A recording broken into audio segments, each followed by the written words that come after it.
అందరికీ నమస్కారం. నేను క్రాంతి బార్లపూడి, ముద్రగడ పద్మనాభం గారి అమ్మాయిని. పిఠాపురంలో పవన్ కళ్యాణ్ గారిని ఓడించడానికి వైసీపీ నాయకులు ఎన్ని చేయాలో అని చేస్తున్నారు. ముఖ్యంగా నిన్న మా నాన్నగారు ఒక బాధాకరమైన ఛాలెంజ్ చేశారు. పవన్ కళ్యాణ్ గారిని ఓడించి పిఠాపురం నుండి తరిమేయకపోతే ఆయన పేరు ముద్రగడ పద్మనాభం రెడ్డిగా మార్చుకుంటారట. ఈ కాన్సెప్ట్ ఏంటో నాకు అసలు అర్థం కాలేదు. ఆయన ప్రకటన ముద్రగడ అభిమానులకు సైతం నచ్చలేదు.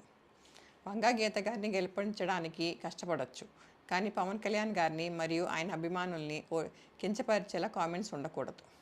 మా నాన్నగారిని కేవలం పవన్ కళ్యాణ్ గారిని తిట్టడం కోసమే జగన్మోహన్ రెడ్డి గారు వాడుతున్నారు. ఈ ఎన్నికల తర్వాత ఆయనను ఎటు కాకుండా వదిలేయడం పక్కా. ఈ విషయంలో నేను మా నాన్నగారిని పూర్తిగా వ్యతిరేకిస్తున్నాను. నేను పవన్ కళ్యాణ్ గారి గెలుపు కోసం నా వంతు కృషి నేను చేస్తాను.